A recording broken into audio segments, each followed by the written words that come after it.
Movie guys love movies. Any comments about thousands of geeks dressing in costume and converging on one location to celebrate their love of comic books and movies are purely for entertainment purposes only. Isn't that right? Opening night of any Marvel movie.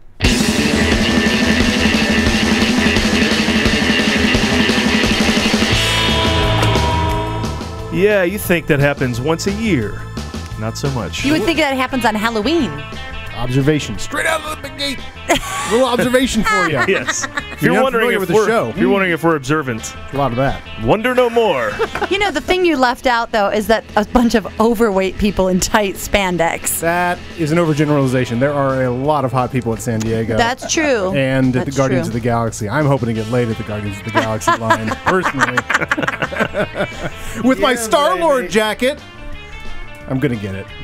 Everything has expanded from people to number of people to waistlines to everything. Yeah, it's all it's huger than ever, that place. And I'm going to talk about Comic-Con. It's amazing. It's its own Disneyland. Later in the show. But welcome to the Movie Showcast, everybody, part of the vast and sprawling Movie Guys empire. How'd you get the beans up above the fray?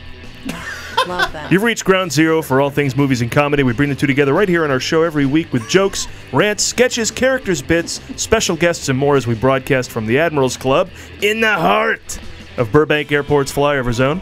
They don't stop making movies, so we don't stop making comedy shows about movies, which means you can get a new show every week. Basically, search The Movie Guys on the World Wide Webs, and we come right up. iTunes, SoundCloud, YouTube, Stitcher, and of course, themovieguys.net, absolutely free, and we encourage you to subscribe where you can. And if you do, still no charge. And as Paul F. Tompkins says, if you're dissatisfied, please see the podcast bursar for a full refund. There you go. You can also find our showcasts like the one you're listening to on a couple of internet radio stations, including WBAD.net Fridays at 4 p.m. Eastern, 1 Pacific, and JonasMountRadio.com Thursdays at 6 p.m. Eastern, 3 Pacific. And from what I understand, they also do not charge. So basically, we're out there. I am your host for the hardest working podcast on the airwaves, Paul Preston, here with Lee Caius, Adam Witt back in studio. And speaking of back in studio, everybody, 2 months away from the show, Karen Volpe has returned. Yay! What do we have here?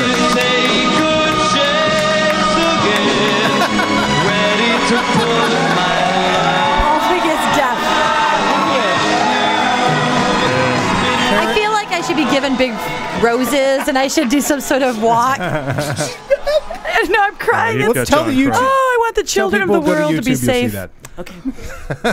And I'm in a bikini too. Go to YouTube and check it out. Karen, you know that there were times where we had to have 2 people in here to replace you. Do you realize that? Yeah. That is very exciting. Thank you. We had that song, believe it or not, awesome. from Barry Manilow. It was the finale of Foul Play. Do you remember that movie? Yes! Oh my God. Like it was a big deal back then. Like it was a new song or something. Yep, you know? they always put a new song in those movies, and it was usually Barry Manilow or... Chevy Chase and Goldie Hawn? Yeah. Yes. They saved the day. They get caught Comedy somewhere on couple. stage, and the stage comes up, ready to take your chance. And I was like, oh, Jesus. Yeah. That's That better wasn't a than baseball Celine movie, Dion. though, was it? No. Seems like old times. That'd be a perfect name for a baseball movie. Should have been. Movie trivia. Oh, That's yes. what Friends Are For is the closing song of Night Shift. It is. You're right. Oh, wow. Yeah. They just recycled it. And who plays an extra in that? One of the frat guys that is now famous. Night Shift? Costner? Kevin Costner. Kevin Yeah, that's true. Costner. That movie's full of gems. Did he play a dead frat guy? And that was Big Chill. Thank That you. was Big Chill. All right. Well, if all this talent weren't enough, joining us in studio is this week's special guest, a self-proclaimed celebrity shapeshifter and creativity evangelist, which I say because that's a great thing to call yourself. Oh, thank you. A creativity evangelist. That's what they are. So. He's created a veritable corporate and special event comedy empire. Not for nothing, he's brought some of his celeb impersonations to movies, like Meet the Spartans and Disaster Movie.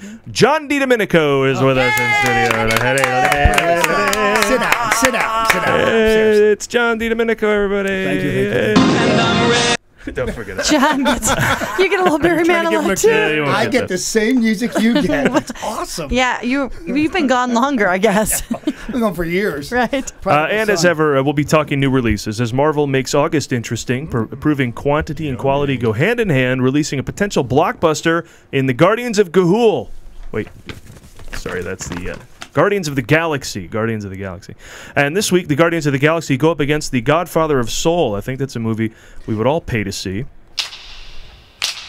You special. Your mama's on no account food. Daddy too. But you ain't gonna be. One day, everybody gonna know your name. James Brown. It looks like a musical biopic, so I can't wait to find out how James Brown fucked up his life and the lives of those around him. My parents never told me everybody's going to know my name someday. I've never been given that kind of encouragement. Yeah. It's more like, hey, look, keep your head down, your mouth shut. If you're lucky, nobody knows who you are. I don't think he was either. I think 2020 is hindsight, or what is it? yeah.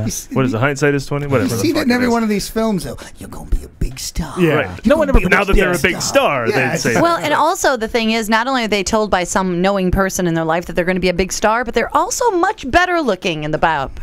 Yeah. You know, I was looking at a picture of James Brown today, and he just had crazy going on. That man playing him in the movie is gorgeous. That's 42. Chadwick Boseman's he's a handsome guy. Handsome. Chadwick, bring the smooth. car around.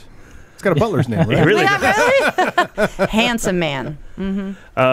So speaking of musicals, Karen's been away doing Pump Boys and Dinettes up in Sonora, California at Rave the reviews. Sierra Rave Rep reviews. Theater. Yeah, we got really good reviews. People came out. They bust them in from San Francisco. Is that where they come from? Yeah. It's a work you're gonna release be a program. star. Wow, It is. but they're old sometimes, aren't they? That's a hell of a hike. Yeah, well, it's a day trip. They go to Columbia, which is an old mining town, and they do some panning for gold, maybe get themselves a stogie, right? And then they bus them over to us. They watch the show, and then they go eat, and then they get them all tired out and bring them home. How Get was them it? all tuckered out. Was Tuckered it out. food? Was it a dinner theater or was it a theater? No, just a theater. Thank God. I can't imagine what these people would do if they were trying to serve food.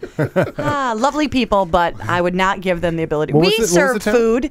That was scary. Yeah. Sonora. Sonora. Actually, that's true. 4 people who saw the show were waited on by me and the girl who played my sister, who were completely incompetent waitresses.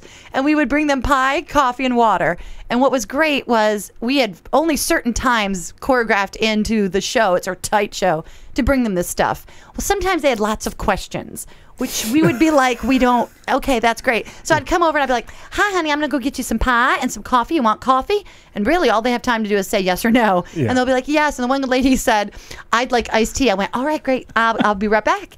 Then I go do my line and leave for 2 songs. They're waiting for their grilled cheese. They weren't trying to break character. My granddaughter wants to be an actress. Oh, they always. Could she be in this Yes, show? all the Yeah, time. right. They would say, "Are you really sisters?" I'm like, "Absolutely. We came out of the same vagina."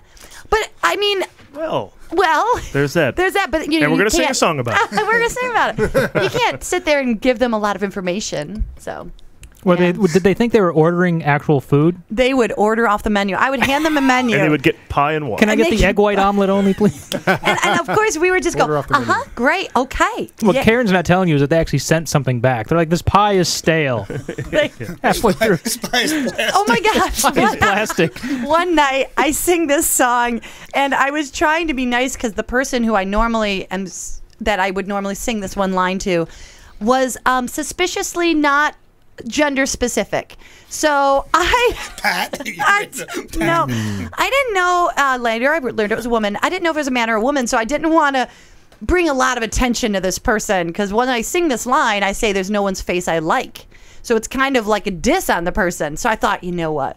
I will be a good person and I will lean over to the woman who I know is a woman and sing it to her. I just won't sing it to the ambiguous person. So as I lean over to do that, of course, I drop her water. I knock it all over the table. So now everybody's looking at the androgynous lady. And now I'm singing about I'm disaster ready to strike because I've gotten to that lyric. So being a waitress, I just went over and got a rag, kept singing to her, wiped her up, got her all cleaned up. Finished the song. By the time it was over, I was back in. Everyone was very impressed by that, but I was very embarrassed. Great. This is an interesting way for you to do your time as a wait staff, though, because you Right. never have in real life. No. Yeah. And as an actor, you need to put in that time. Yes. So this is the best way to put it in. I think. Right, because I'm getting paid to be an actor. And I got to live in a trailer. So I got to do everything that everyone in my hometown does. But I got paid to pretend. Did you get arrested at any point just to knock that one out too? I should I have. spent a night in jail. Develop a drug addiction. Buy drugs from a guy who came up from New York City? Yeah. Is that a meth lab down the street? Oh my God. I had meth heads walking by my trailer on the railroad tracks next to my trailer. I shit you not. And they would do their little crack cocaine or whatever with the pipe right outside. I took pictures and sent them to you. You and the director. I wish you wouldn't get Yeah. involved. Just leave your window shut. I did it, snuck it out. I snuck a picture. I'd be out there turning the hose on them. Anything to yell at. I can't wait to yell at people to get off my lawn. Well, get off the tracks. You kids do your drugs somewhere else. Get out of here. It was good times. I have one question, Karen. Yes. Was Pat wearing a fanny pack? No, but Because that would have helped. That would have helped. No, I think that's the thing that really confuses you. That androgenizes someone. It completely desexes you if you're wearing a fanny pack. Pat Totally. was, you know what? It doesn't help when they're chunky. Why are they chunky? Yeah. If they were skinny, I could get an idea of the frame. I couldn't get an idea. Might be man boobs, might be real boobs. Right. You don't know. Oh, and I got her all wet. and so, That's dirty. That wasn't what I meant. Yeah, that sounds good. I got her away. Moving on. Yes. Adam was So who won, Pump Boys or Dinettes? Because I had a 5 on that with Lee. I went Pump Boys. It depends. If you mean who got the most tips, the Dinettes. But the Pump Boys, I think they win because they had better songs. So Yeah. yeah, what are you gonna do? Boys. What do they pump? They were just The Dinettes. They were pumping us pretty much. They're in the title. All right. So clear. Yeah. Without transition, I mentioned James Garner, who passed away. love that guy. I meant to mention this last week. Lee had brought it up because I know I don't think we got to it last we didn't get week. to it. No. So I want, even though it's been a week, I'd like to talk briefly about. There is no bigger fan of Rockford than the man sitting in this room, Lee Caius. Thank you. I actually thought about driving up to Malibu and kind of pouring a 40. Actually, it wouldn't be. It would be a coffee. One of his favorite breakfasts. One of his favorite breakfasts was coffee and tacos. He would Oh my God. eat that. Just That's some Rockford out living. of a paper cup. But I didn't realize he had such a big movie career. But he had between Maverick and Rockford. And somebody else pointed out to me what a parallel Maverick and Rockford were. That they were basically the same show. Wisecracking. Yeah, a guy who really didn't want to be the tough guy and was always trying to, finagle his way out of situations. But, it's great with his lips, better with his fist. I grew up watching Maverick because my mom was in love with James Garner. Yeah, all women are. It's Yeah. crazy. Doesn't matter what kind of guy you're into. He handles a lot of different spectrums. He's like official man, right? Yeah, he's a stand-up guy. I mean, he marched Everybody. on Washington, and I mean, he did Wow. everything, and he sued the studios, and he's one of the first people to win a case against the studios for residuals. I mean, this guy did like everything, and he smoked pot every day for 50 years. Oh, yeah? Yeah. Which I had no idea Hey. about. Are you sure about this? About the pot? Yes. Yeah, there's a quote from him about smoking. Yeah, Lee's starting to love him a little less. Lee, it's not the 60s. That isn't for crazy heroin dealers and shit. And draft dodgers and people who are making us lose the war. It's just another thing. A little bit of the shine's off the apple, but okay. All right, well, let's get on to our movies here. We know who guards the border using helicopter-mounted machine guns to protect us from buses of little kids. That's Texas Governor Rick Perry. We know who guards us against body odor. That would be Right Guard. And we know who guards Whitney Houston. That would be the Bodyguard. But who guards the galaxy? The Guardians of the Galaxy. That's who.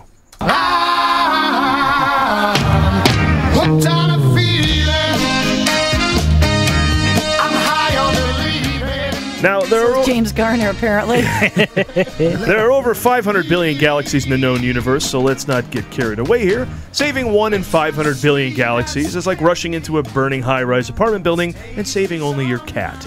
Guardians of the Galaxy is the latest offering from Marvel Studios, a name you might recognize if you were a person currently breathing air in or around the Earth region. Marvel's first non-sequel offering since Captain America: The First Avenger takes place outside the Earth region and features an entirely new group of Marvel superheroes. Oh, wait, I got this, Adam. All right, let's take a look at these guys. We have Red Jacket Man with laser gun, right? Monster Face, Skinny She-Hulk, I think. Is that Flash on steroids? And Rocky Raccoon, I'm guessing. Wrong on all counts, Paul. Oh, shit. The Guardians of the Galaxy are Star-Lord, the galactic outlaw, Gamora, the green-skinned assassin, the maniacal Drax the Destroyer, Rocket Raccoon, a gun-toting raccoon, and Groot, a talking tree. And even though I am not familiar with these characters that much myself, I'm sure I'll love this movie. And why? Because when haven't I loved a Marvel superhero movie? Heck, they can make a movie about the Punisher and I'd still love it. They did make that movie. And I loved it. This is a ragtag bunch of interstellar felons, perhaps the ragtaggiest yet, that band together to save, well, the galaxy. It's right there in the title. And why do they have to save the galaxy? Why would you want to save the galaxy? Because I'm one of the idiots who lives in it! Good point. As far as superhero movies go, that is as much plot as you need. As a matter of fact, saving one's home is a rather popular motivation for superheroes. Well then, can you destroy the Earth? Egad, I hope not. That's where I keep all my stuff. The Guardians stand in contrast to other Marvel characters by being criminals first and heroes second, as it's a space jail breakout that brings this group of unusual suspects together. Give me the fucking keys, you fucking cocksucker motherfucker! Knock it off, get back.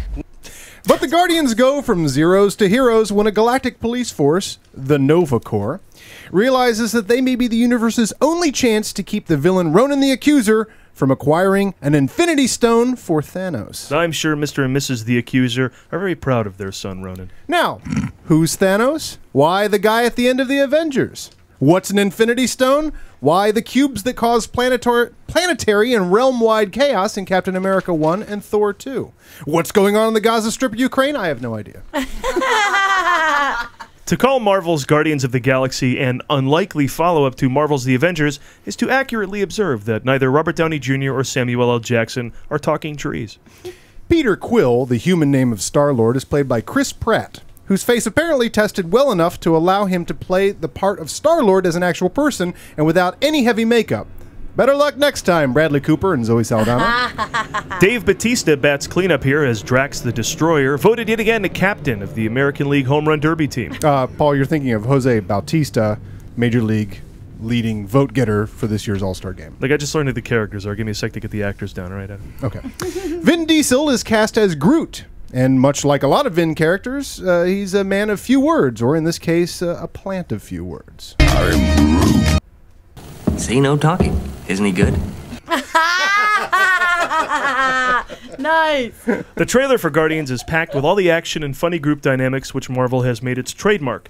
But the studio that made superhero movies work so well you might think it's easy has brought something else back that cinema has been missing for many years. A Star Wars-style space opera, which hasn't been seen in any meaningful capacity since the original Star Wars trilogy. Unless you count the Star Wars prequel trilogy, and who would? GOTG, as nobody's calling it, continues Marvel's perfect choices for directors, from Jon Favreau to Joss Whedon, by bringing quirky James Gunn on board to write and direct the quirky movie. Gunn is the director of Slither, Super, and writer of one of the best superhero movies of the 90s, The Specials. If you haven't seen The Specials, how would you like to see the story of Thomas Hayden Church, Rob Lowe, Jamie Kennedy, and Jim Zulovic, God rest his soul, as superheroes? Wow, that is a good story. I'd like to change my vote. I'd like to change it to yes. I would like to hear that story. I love that movie. From The Specials. Marvel's strategy remains the same. Make $500 million in original productions for every $1 billion they earn in licensing X-Men or Spider-Man. And Warner Brothers and DC Comics plan to compete with this by releasing their newest press release for Batman vs. Superman, opening summer 2016. Ooh. Skeptics have long wondered what will happen when Marvel runs out of top-tier heroes and has to go digging at the bottom of their Halloween bag for stale gum. The Guardians of the Galaxy, heroes that even most comic fans have never even heard of, may very well be a middle finger aimed at those skeptics, as it could easily pass for a ballsy manifesto that says Marvel is here to stay. Will Marvel's Guardians of the Galaxy thrill audiences the way the Avengers or Iron Man have? It doesn't matter. They've already greenlit the sequel. Now let's all go justify that decision, shall we? There you go. Let's.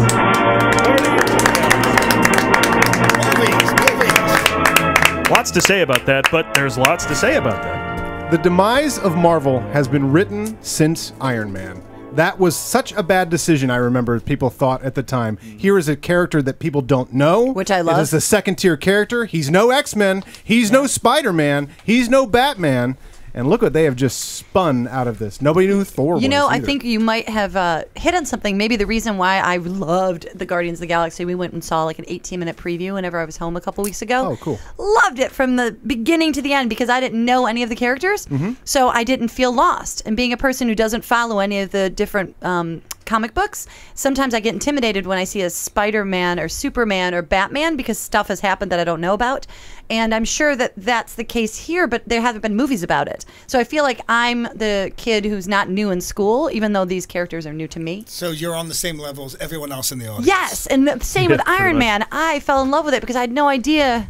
I had no idea what was going on, and I just fell in love with it along with everybody else in the audience. Probably didn't know he'd be funny. Yeah. No, he was so funny, and this movie is really funny. Yeah. It's so badass. It's so cool what they're doing. It's really cool to just kind of make such a quirky ensemble of characters that are just going to bounce off of each other for 2 hours. And when did that turn take place? With Iron Man, when they decided to make superhero movies funny? And good funny, not that crappy funny. We're you might talking say fun instead of funny. Yes. Right. Because DC movies aren't fun. They're serious endeavors. That's what I'm saying. And you keep a serious face on the whole time you're watching Superman. So when did that happen? Was it Iron Man? I think Iron Man was like the first one where we get to laugh a little bit. Maybe unless you enjoyed like the Tim Burton's Batman. I mean, that was kind of funny. But there's not that kind of laughter in that. But so much of that... it's got Michael Keaton in it. But even so much of that it was really Robert Downey Jr.'s performance. That is just so much him. It was like, here, this is the character, and just go wild. But it is in service of a character who's a playboy and who's pretty, casting suave was and cool, Great so casting. It's cool they brought that out. But I think they're going to start... I think they are going to start rearing their heads back now to slam Ant-Man. Because Ant-Man is going to go off the beaten path. Ant-Man's already had production trouble, so people I think are already ready to go, well, that's going to be Marvel's big failure right there. I don't even know what Ant-Man Ant-Man was an Avenger. But you can figure out from the title. I think that's good marketing, right? What would you think Ant-Man is? I think it's a guy who's strong like an ant. Keep going. And he has a lot of arms and legs. No, I'm just kidding. And he's got 8 million brothers and sisters. Right? No, I guess my idea is that they usually have the strength of the thing they're called. So I don't know. Maybe I'm wrong. Yeah, I don't know. But he also shrinks down. Was Edgar Wright? Cool. They shot. They fired him from the film. Yeah, he had creative differences. See, now the thing is, Edgar Wright has been on to Ant-Man since Iron Man 1, since before Marvel was Marvel. And so as that progressed, and it was off for a few years, and it was on for a few years, and the whole time he was attached before there was a sort of modern Marvel. And I always kind of wondered how he's going to jive with the Kevin Feige, there's a showrunner to all these movies. These movies are not loosely created at all. There's a showrunner, and it's Kevin Feige, and he knows all the movies Marvel is making through 2026, according to his And that is his why calendar. it's working, because that guy is able to keep everything going in the same direction. Yeah, and he's finally treated movies like comics. They are the first things that emulate comics in their connectivity and their sequel and rebootability. And that's all weird that because as a consumer of movies, we want them to be consistent. I know that when I go to see a Ghostbusters 2, I want it to be consistent with what happened first that I fell in love with. And I don't know why they wouldn't do that, and it's smart that they are. I want a cheeseburger that I can buy anywhere in the country. It's going to taste exactly the same. If I want my Iron Man 2, I want to know that it's going to be the same kind of Iron Man movie. Can you imagine if George Lucas, when he made the very first Star Wars, looked down the road 30, 40 years and planned out all those films? The consistency would have been there from the very beginning. Yeah. You know who does do that is Wes Anderson. I was going to say this later when we were talking, but Wes Anderson has this very specific style. He does. And when you put in a Wes Anderson movie and you're up in the sticks of Sonora and you're sad and alone, you know that Wes Anderson is going to give you that comfortable feeling that you want. Which one was that? What were you watching? Grand Budapest Hotel. And I just cuddled up with Wes Anderson and went, I feel good now. Yeah, you know exactly what you're going to get. It's cheeseburger. Going to go down nice and smooth. And you won't get the shits later. I'm telling you. It is amazing how Marvel has made... For all other people making superhero movies, and I wish everybody luck. I mean, I'm an early adopter here. Live action superhero movies. I mean, I taped the Nick Fury TV movie in 1996. Really? Hasselhoff. Yeah. You were there. You watched it with me. I know it's not easy to make these, but Marvel makes it look so easy, and everybody else stumbles so much. It's really amazing. It is like they've pulled the golden ticket out, and they're like, we got this. Yeah, thinking about the size and scope of Captain America, the Winter Soldier, and Thor the Dark World, and to have them be 6 months apart, and be of such high quality and just huge vision. And he must have had such glee when he hadn't announced that the next property was going to be Guardians of the Galaxy, because that is such an obscure choice.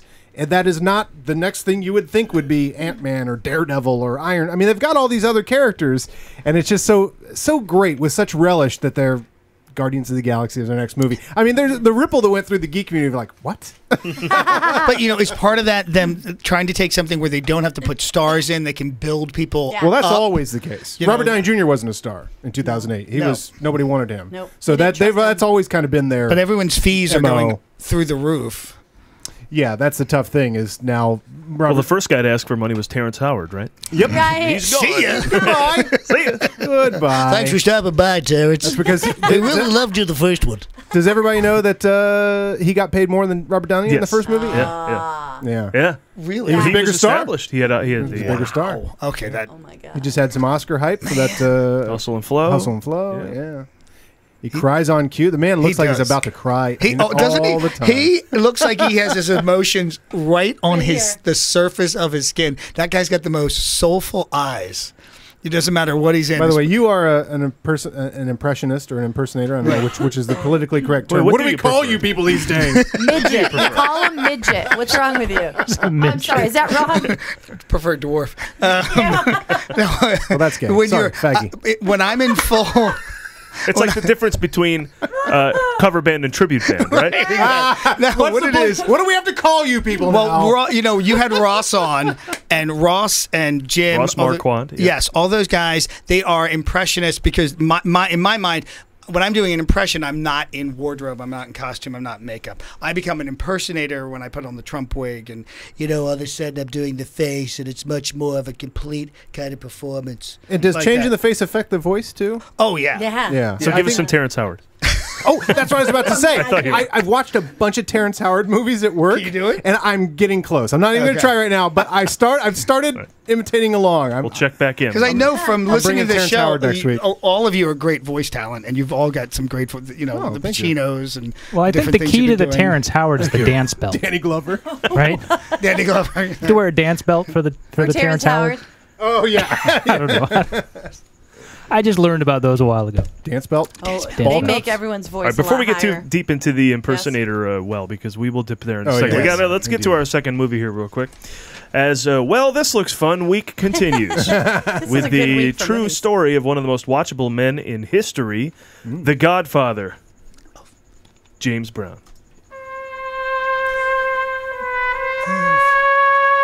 Wait, I'm sorry. It's the Godfather, the Godfather of Soul, James Brown. There you go.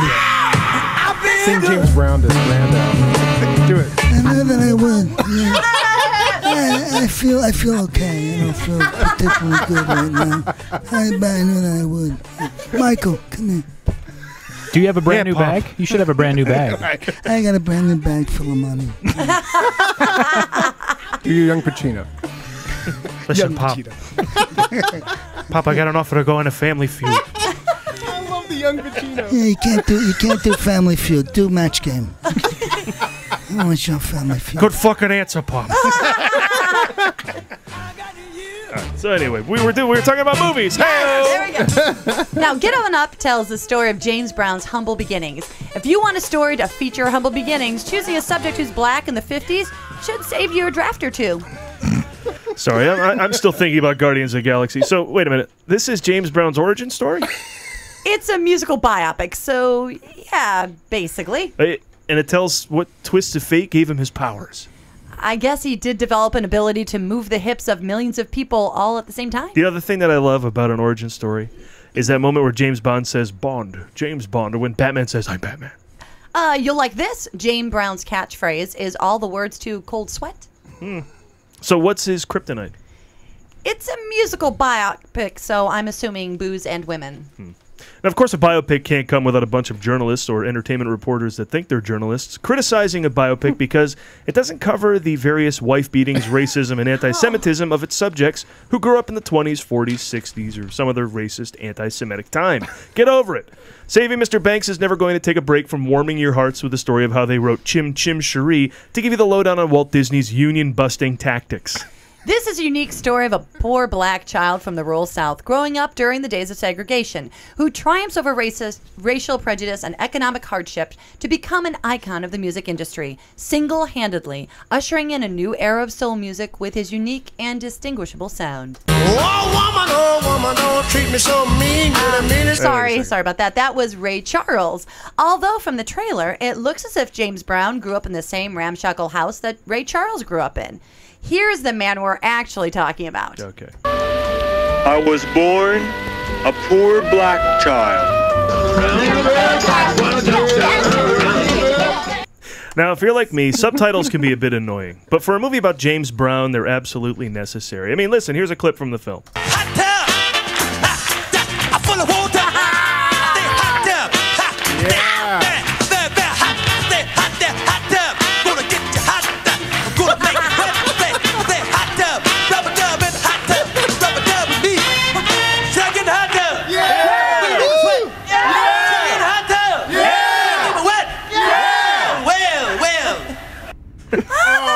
And actually, Chadwick Boseman was quoted as saying that this was the easiest script he'd ever had to memorize.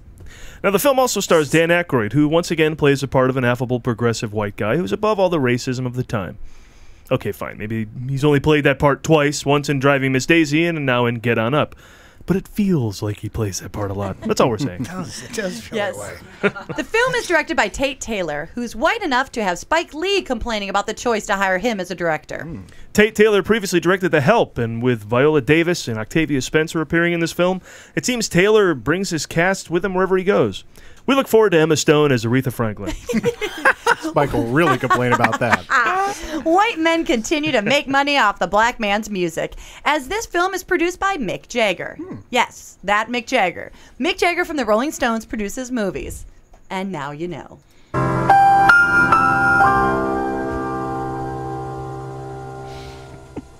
There you go. Let's get on up, everybody.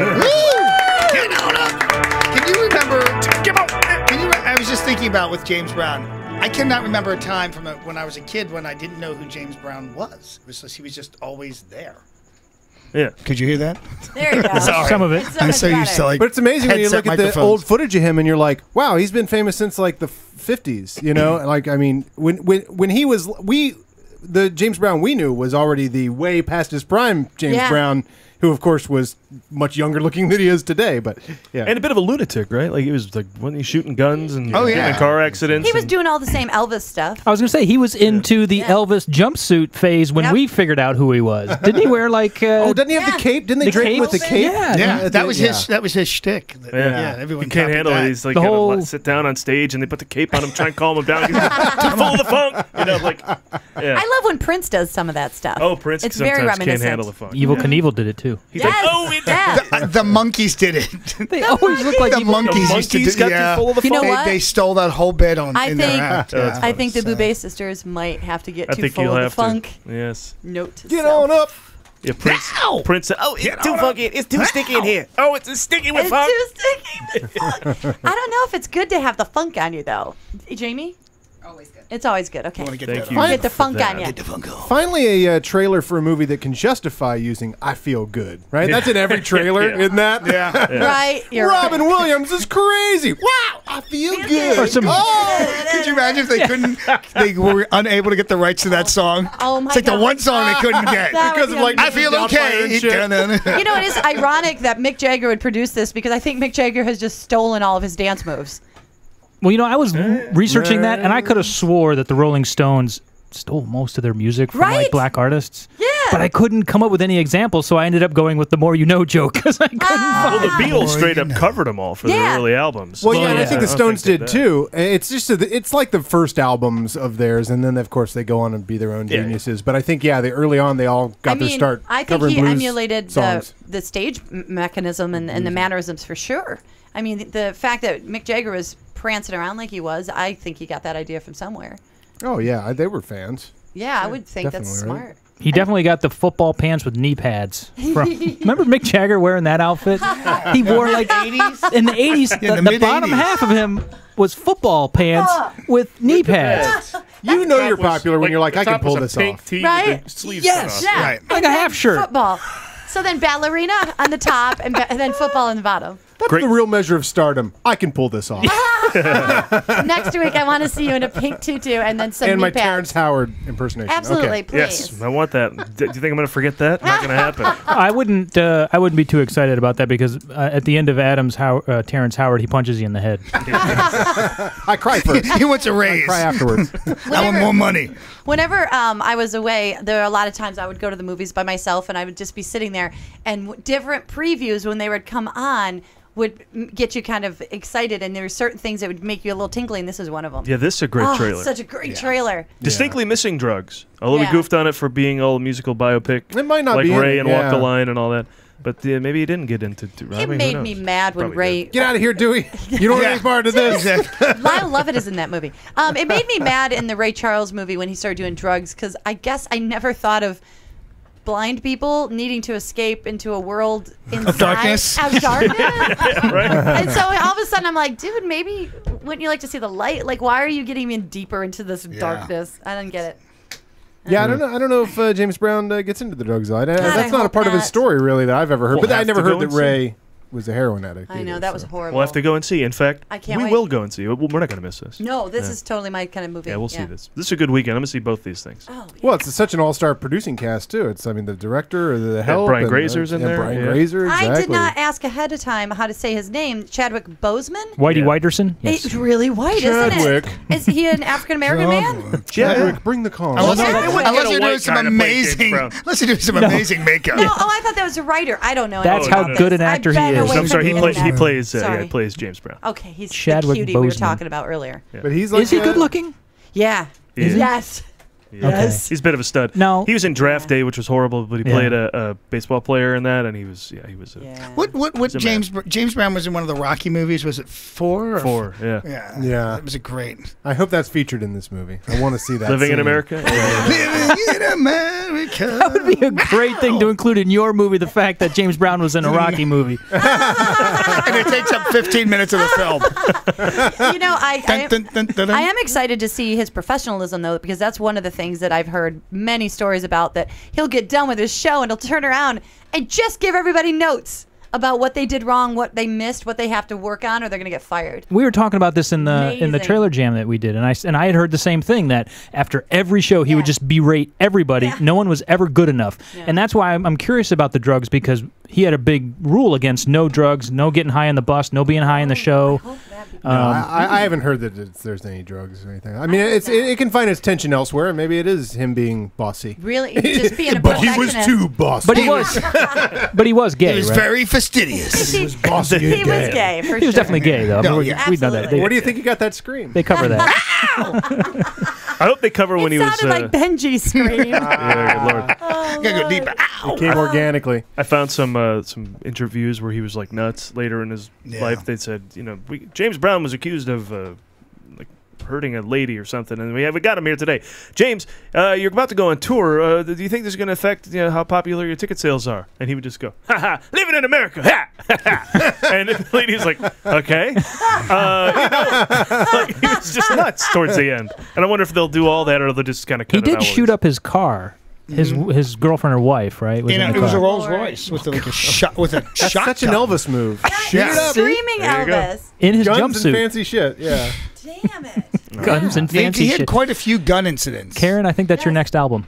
Guns and fancy shit. Guns and fancy shit. You know what? Your country album. Yeah. I could just take a little bit of an idea from this bar. I thought of you guys. There's this bar in downtown Sonora that has been there so long that it has been grandfathered in that you can buy a gun there and get your beer. Oh my I would God. have to buy a gun I then. know. They got shotguns behind the bar. Behind you the can bar. buy one. Because Can you that cash was your checks there? you probably could cash I remember that when I was a kid. Buy And you scratchers. Get your sundries there too. I could go for a sundry. I'll take a slice of pie and a Chadwick. Magnum. A Magnum, Chadwick, bring please. the sundries around. I just realized I left out the James Brown is old and he's fallen and he can't get on up joke. That didn't make the script. Do you think they're going to do a Tony Bennett bio? Yeah, we're better off. You know, I hope he's so. been, he's been around forever. Dude, yeah, I mean, That guy is the man. Tony Bennett was at the Howard Stern town hall for Billy Joel, where a bunch of celebrities came on and they covered Billy Joel songs. Boyz II Men went up and shit the bed.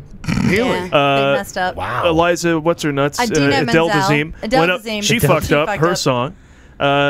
Melissa Etheridge did well, but Tony came on to New York State of Mind and he killed it. Yeah, he's amazing. He was amazing. And he performed with Lady Gaga he's like 83 or 84 now. Man. He's really awesome. I just love the way and he's got the a whole thing with his voice. Yeah, Do you do what him? kind of life Yeah. he's got. Yeah. I've been working with a coach trying to get, because I do his voice, but I'm trying to get like the song, his musical style down, because his voice is so tired. Oh, the good life. Because the chords must have like dust on them. Yeah. To be free. But I like that you do talking Tony Bennett, just talking to That's him. true. He's great. Who does that? Yeah, I saw. that's great. The funniest thing, I saw him a couple of years ago, and he was great. He's just so amazing. He's just an icon. But he seems totally with it. But after every song, it was like, Tony Schwartz on the drums, everybody. Tony Schwartz. And 2 songs later, you go, Tony Schwartz on the drums, everybody. Tony Schwartz. He introduced the band like 15 times. Now, John, not that you need this for me because I can't do impersonations at all, but when we saw him, Paul will give you a demonstration of the move he does at the end of every song. Like it's early once everyone knows what song he's singing. Okay, so he'll start singing and then they applaud. I left my heart. And everyone goes, yay! He gives a little salute to the. As soon as the audience knows what it is. Thank you. Now, and that big smile. Yeah. Oh, yeah. I always thought that was his way of like, okay, shut up. I got it from here. I got it. Yeah, you know it. I know it. We know you. Yeah. I know you know what it is. Yes. Yeah, you're done. On a hill.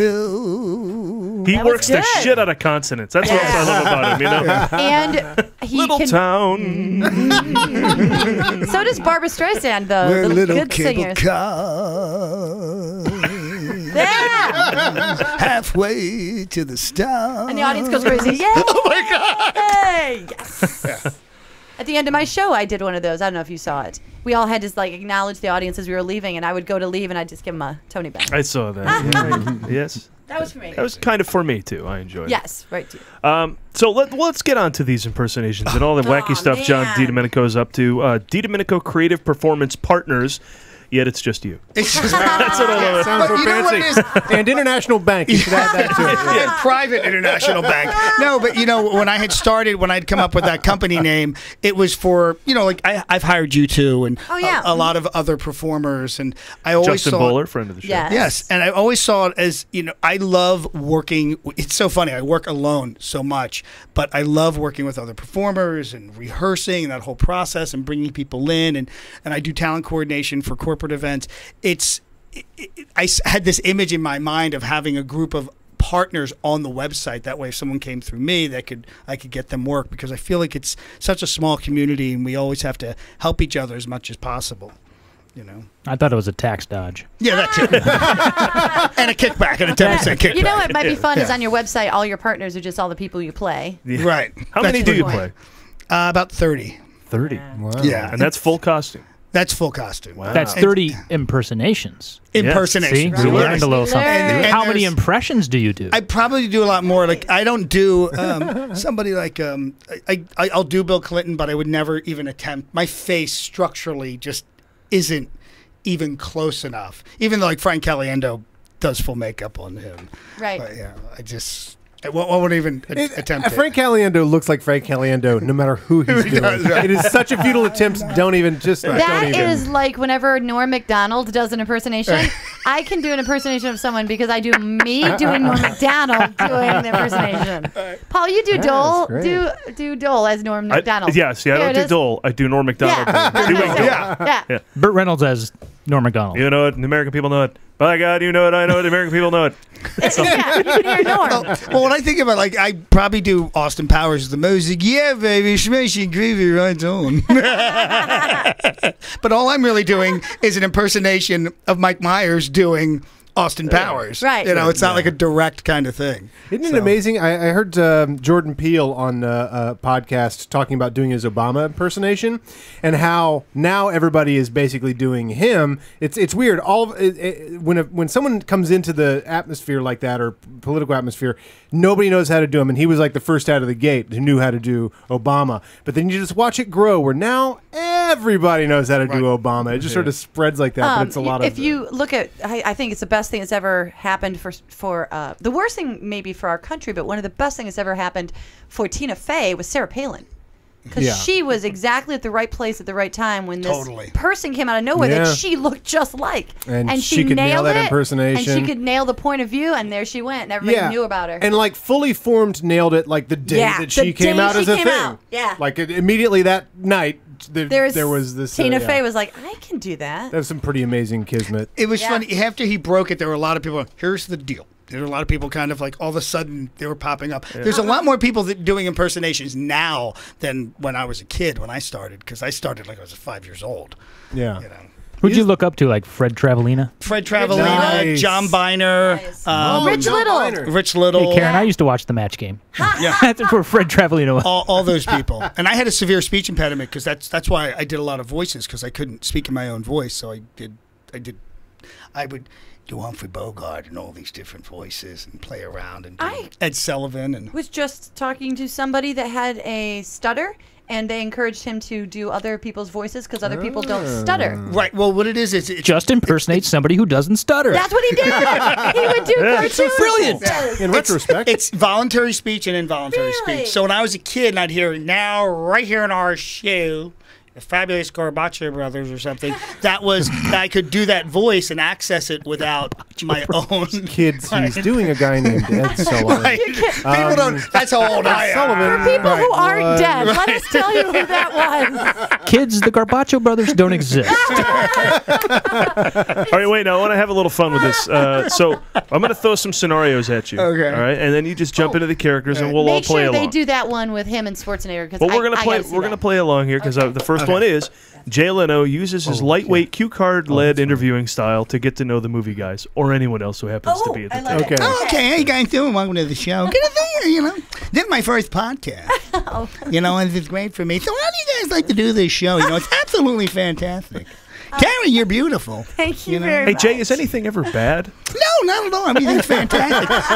You know how much money I make just for sitting here? It's incredible. I have 5,000 cars. You know. What's your beef, Jay? That used to be his thing. Jay, what's your beef? No, nothing really. I feel good. That's true. I didn't get paid more for the Doritos commercials that I used to do. I've always been curious. Did you feel bad about what happened to Conan O'Brien? Oh no, fuck him. All right, there it is. Wait. Now that since we got Jay Leno here, can you just humor me? My favorite thing the only watchable thing on Jay Leno was when Arnold Schwarzenegger was on, because he was the master at ham-handedly selling his product, and of course Jay was more than happy to engage in that. So if I could just promote my latest project. Actually, here. Adam, if I can set the stage a little better, Toy Soldiers. I think that was the one. Was that the one? Toy Soldiers? Was he in that one? No. What was the soldiery one where like kids? Last Action Hero? Last Action Hero. That's right. Okay, all right. That is the best example of him. All right, we are back, and we have one of my favorite people in the whole wide world, Arnold Schwarzenegger. Arnold, how you doing? Good to see you on the show today. I'm doing great, Jay. I'm just glad to be here to talk about my latest movie, Last Action Hero. I wanted to let you know, for all your audience, that it's good for everybody. It's good for all ages. It's good for kids. It's good for grandparents. It's good for the deaf. It's good for the poor. Yeah. I think everybody should go see it because it's a movie that I want you to see. Well, all your films are absolutely fantastic, and they're great for thank you, Jay. But the best film I've done is Last Action Hero, which is out this Friday, and it's good for everybody to see. It's good for families. It's good for kids. If you like special effects, if you don't like special effects, if you like loud noises, or if you don't, it's great for all of that. Well, did you enjoy actually making it? The infirmed, it's good for the infirmed as well. The mentally deficient. We had a great time. We had a great cast, a great director. It's really was. All right, next scenario, because this doesn't end. This doesn't end. Awesome. It's accurate, and it never ends.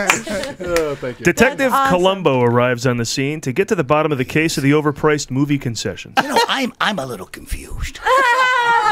I was just out front, and I paid $14 to see this movie. Now, popcorn's not that expensive, from what I understand. Why is this popcorn $8? You know, and the Coca-Cola well, $7. Sir, if you get the popcorn and the soda together, then you save $1. You know, this doesn't make any sense. Hold on, wait a second. Mrs. Columbo wants something.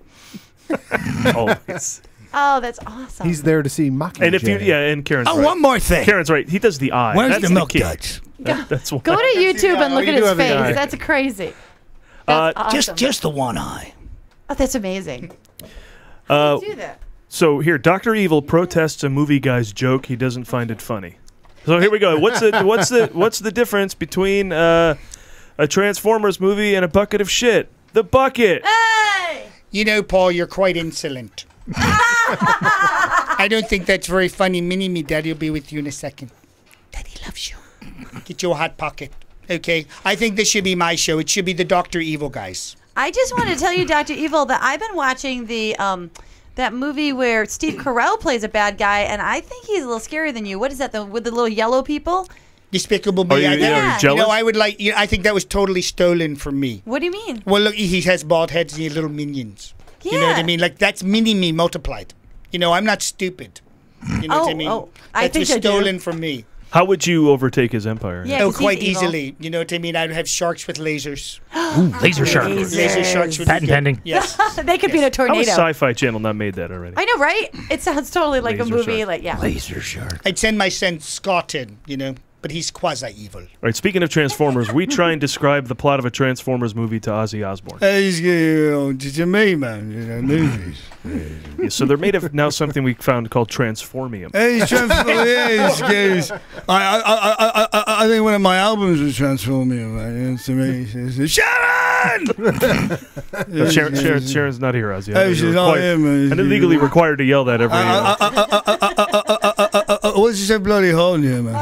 No, that's Mark Wahlberg. Okay, and he's in the movie, and he's the good guy with the Transformers. You get that? I like Mark Wahlberg, man, because I saw him in The Sniper, and he shot a guy, he's shooting people. I kind of don't know what you said there. Well, you know what? You're thinking Ozzy, of Shia LaBeouf. If you'd like, we can take you to Universal, and you could go on a ride where the Transformers talk to you. I always like when things talk to me, man, because they bring me conversation. You know what I mean? Well, you can't talk back. Otherwise, to you're them. monologuing. Right? This is right, you know, Sharon! Ozzy Osbourne, roll out. And lastly, Donald Trump is here to buy and brand the movie guys. You know, there's nothing bigger, there's nothing huger, there's nothing more spectacular than movies. And you guys have cornered the market on talking about movies and wasting 2 hours a week. I want to buy 90 minutes, this Donald, show. 90 minutes. Whatever. It seems like 2 hours.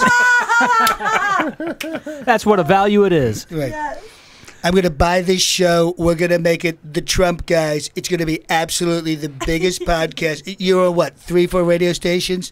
A couple of internet stations. And By the end of the week, you'll be on like 5,000. Now, Trump, you've gotten pretty political lately. Can I ask you a political question? Go right ahead. What's with these blacks? They're everywhere. Let me just say, Rosie's a big fat cow. Oh, I love Rosie. I'll have O'Donnell. Chadwick That's send the car around. Now, do you ever start an impersonation and then slip into another one? Because that's great. I've always wondered That's about hilarious. like anybody like Dana Carvey would accidentally slip. Would that ever? Does that ever happen to you? Yeah, you know, especially when you're doing something for a long period of time. Yeah. You know, you kind of break into something else. You just your mind wanders. I'm doing Spamalot right now, and I can already hear my English becoming Australian more and more. Are you really doing Spamalot? Yeah, no, Orange County. And I was talking, you know, because I got to be Cockney. Man, I'm 27, I'm not old, and all that. Right. But later on, it says that I got going down here, mate. You know, it's, English is the best because I did 8 years of speech therapy because of my impediment, and the greatest thing about the British accent is just the way you're always kind of enunciating. If you take just a basic British accent, like a Londoner, kind of like an Aussie, an Austin kind of thing. You know, because you can over-enunciate, and that's what we always had to do in speech therapy. And Did you do Michael Caine? No, I've worked on him. Can you do him? I don't know. I do other people doing him. Yeah. I think I've done this on the show before. The Phil Hartman telling you how to do Michael Caine. Right. He always said, the way to speak like Michael Caine is only to say a couple of words at a time. awesome. But then when Ross was in here, he did I'll get tired of burying Waynes. Or what is it? The line is from Dark Knight Rises. I've buried enough members of the Wayne he's family. Amazing. That guy's incredible. Yeah. But you say it's teachable. It's teachable. You can teach us Trump. Yes, we can. I can teach you Trump. So this will be the Trump clinic. All right. So anytime you do any impersonation, it's basic. This is my own thing. I've talked to a lot of other impersonators, but it's basically 5 things. It's throat placement, nasal placement, vocal production, specifically with Trump, because he's just the way he does the squinting of the eyes and the piercing of the lips, and then the secret sauce, which is usually attitude, and then cadence. So when you listen to somebody like Donald Trump has this weird thing that he does, like he's reading off a prompter, because this is going to be absolutely spectacular. The biggest thing that's ever happened. So with Trump, if you can kind of like get down like the lower part of your throat and just kind of make it a little raspy. If you do so that. we'll give it a shot. Yeah. I get down a little raspy down here. Now I sound like Now you sound like a a gangster. Yeah, don't do New York. Don't do a New York thing. I'm trying. Yeah, I went in there. Couldn't help it. I went there. Yeah. Donald Trump. Donald Trump. You just kind of push it down the back of your throat. Push it down in the back of your throat. Now, a little squeaky. I sound like okay, a that's part one. Now, part two is take your voice like to and have a shoot good it through the top of your nose, so it's as nasally as possible. That part I got. Yeah, I got that down. I'm about. Just picture. Karen, about to picture going. This up is how to the you top of your sing. nose. Karen, He's totally right. shoot your voice through your nose. Come on. Put it through the Help me out here. mask. Right, exactly. Now, those are the two things. You have to Okay, do this there. at the same time. Then the next It's gonna thing be is huge. right. It's gonna be huge. Yeah, and without doing his voice, just This is think the of greatest think of Donald the Trump ever. cadence. There you go. There you go. Think of that cadence where he's going. That came out another hole, though. You want to get that Gotta pucker cadence up. down. Try to What's get the that. cadence? The This cadence is gonna be the greatest this show is gonna ever. Be the biggest Those are the thing pigs. that ever happened in New York. There's going to be Biggest thing. 8,000 It's gonna Trump be huge. buildings. So it's a click, click. You click, sound like the click, Godfather. boom. Yes. And what's interesting is, if I'm correct, Christopher Walken and Trump are generally from the same area, so you know the way Walken speaks, that kind of thing. If you take that and put it into Trump, because Trump does almost the same thing with the way he speaks. So you kind of take those two and Because I kind got of run them walking. together. Yeah. Yeah. So think Everyone's Walken. got a little. Everyone does Walken. Your car. Yeah. It's alive. Friends We have me. We have a friend who You're a didn't cantaloupe. necessarily, because I think not only do you vocally need to sound like the person, but I think it can't hurt to get inside of their point of view so that you can know what to say. And we had a friend who didn't sound at all like Trump, but he had this great point of view where we were at the Staples and he just sat in this chair and he was just sitting there and he would just tell you, this is the greatest chair that ever was ever made anywhere, and you should not sit in any chair but that chair. And it's really what Trump does. Yeah. Whatever it is the greatest. You have to have it. And I wish I could just be like that in real life. Like, you have that much confidence. Right. Yeah, It's there's- amazing. Yeah, and that's a lot of impersonations. If you can just find like the attitude, then you can build the voice. Do you ever around do it. that if you get in a parking ticket or something? You just go, I got to get into Trump attitude and get out of this. No, I haven't done that. haven't done that? I got a one speeding ticket because I was driving home, and this was years ago, and I had my first like comp sheet where it was all my characters, and a cop pulled me over and he was saying, I knew I was speeding, but he said, you're in a big rush. I said, yeah, I got to get home. I just finished a show. And he said, what do you do? I said, I'm an impersonator. And he said, really? And I pulled the comp sheet out, and he just said, well, do this one, and do this one. That's awesome. And do that. And he just went down. It was like mixed. It was like, a menu. And I did like 5 or 6 voices. He was like, get out of here. Yeah, that's the last time that happened. Oh, that's awesome. You get one of those. Right, that's it. You get one in your life. Oh, my God. Did he say, do Ozzy and you're apologizing for speeding? Yeah, I was, Sharon usually, John. She's not here. I just took 25 Vikings in me. You could get arrested just by doing Ozzy. You smell like booze. Oh, So anyway, so just to finish this up, just think of the cadence and then try to get the whole. Like you just ate a lemon. Just exactly. Yeah. Just ate a lemon, but it's the greatest lemon I've ever had It's a in my lemon. It entire was life. yellower. It was yellower than any other lemon here to tell that you you'll find out there. about a great show. I sound a little Boston. You sound like and you know Marky what's- Mark. when I was breaking the voice down, I was listening to the very few people who did it, and one of them was Phil Hartman, and I listened to his, and he slid into that Boston thing. It was really interesting, but I always try to at least put a little bit of New York on some of the words, not too much. Words. Yeah, because then you kind of veer into the Boston thing too much. It's absolutely, New York is the greatest city in the entire world. It is a great city. I think everybody should. All right, sign up for that. It's better than Boston. John, question it's better for than you. Maine, It's better than New Hampshire. Question we ask every guest. What is your favorite movie of all time? My favorite movie of all time. It's going to sound strange.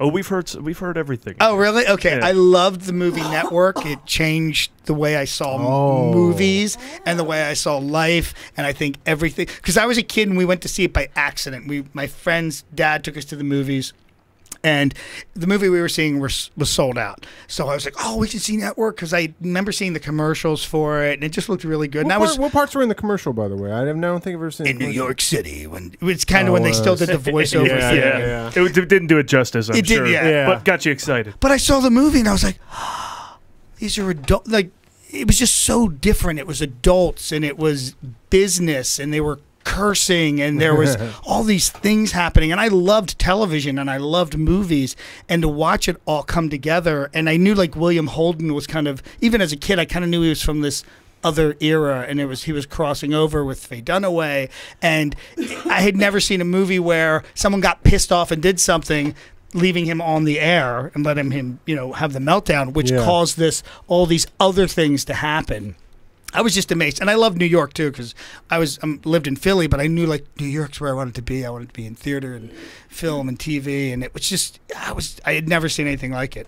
And the fact that now, all this time later, everything in the film about television has happened. Yeah. So prescient. I'm more of a broadcast news guy, similar. but both of those movies are remarkably prescient. They nailed it for what was coming. Network gets to be a 70s movie. I mean, it's just like, there's it's- no movie like it, because 70s movies just were like, Broadcast news, I think, had hope. Network was totally 70s, and that it's like, this is just fugly and, If you go back and watch Network, it covers every type of everything that happens in life, like the middle-aged guy having an affair, all these different elements are there. It's pretty incredible. So, how great's that Ned Beatty speech? Oh my God. You have meddled with the forces of nature. Do you hear me? And I love that he recounts the whole dream, the whole thing in a dream. It's, I don't know. And I think we all want Faye Dunaway to jump on us, like she jumped on William Holden in that movie. That's a pretty classic Faye Dunaway in that movie. Did she win an Oscar for that one? Yeah, that was the one, right? Was that the one? Yeah. Beatrice Straight Chinatown? did. Wasn't she in Chinatown?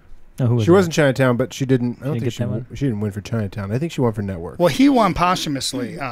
What's his Peter Finch. Finch. Oh, did he die? He died before after that movie. Oh. No. Was that directed by Sidney Lumet? He put it all out there. Director of The Wiz. Oh my Cool. God, that's awesome. That's kind of awesome. So that's my movie. I'm sure you guys sort of. Oh, and real We quick, haven't heard Network yet. what was good your one. experience like with Seltzer and Freeberg with the Meet the Spartans? And were they behind? We're always not curious another about those celebrity guys. movie, or at that point was that kind of? The two I did with them was Meet the Spartans and Disaster Movie, where I met Kim Kardashian. Oh. But Meet the Spartans, I had what happened was Let Her Get Away. Yes, she's really pretty though. I had auditioned for Meet the Spartans because they had, I won't say who had auditioned for Trump, but they didn't like his audition, and I was on some horrible, humiliating reality show called As an impersonator? as an impersonator called The Next Best Thing, that ran one season. that. Oh, wow. And it was Elon Musk and Jeffrey Ross and somebody else, Lisa Waters, and not Elon Musk, Elon Gold. I was going to say Elon Musk showed up for that. So anyway, they building the Tesla Right, and they brought doing a people shitty in and they reality just show. ripped the shit out of them. But because of that, the company that was producing it, they literally shared. They were in the same office building, and they came over and said, "Hey, we need a Trump for this film. We weren't like any we've seen." They said, "Oh, we saw a guy in New York, and you should call him." They literally tracked me down. I did a video audition in my home and sent it to them, and then they said, "Okay, you booked it," and I flew down and shot it, and it was great. And then while I was shooting, we did a scene. It was supposed to be a building, and it was supposed to be who's the woman who's in all their films? The sexy one who was in, Anna Faris? No, not Anna. Oh God. Jamie? No, the one who's who pops up. No, I meant Jamie. Is it Jamie who was in those movies? Yeah. Oh, hello. Yeah. But anyway, she was the evil Spider-Man, Carmen Electra. So it was her body double, and she's climbing on the side of the building, and I opened the door. Spidey, I never liked you. Oh, like the Batman joke where the celebrity pops out of the window? Right, Oh, that's and funny. I open the window up, and I take shears, and I cut her off the building, and then as she's falling down the building, she shoots, and grabs my wig with and rips my wig off. It might keep my head shaved. So we just put some strands of hair in over the wig, and they pulled the wig off. And it was great. And that made the commercial. Oh, cool. So that just kept constantly running and running. And, cool. But the neat thing was when I was shooting, and they were great. They're really funny guys. And they once they cast you, they have total trust in you.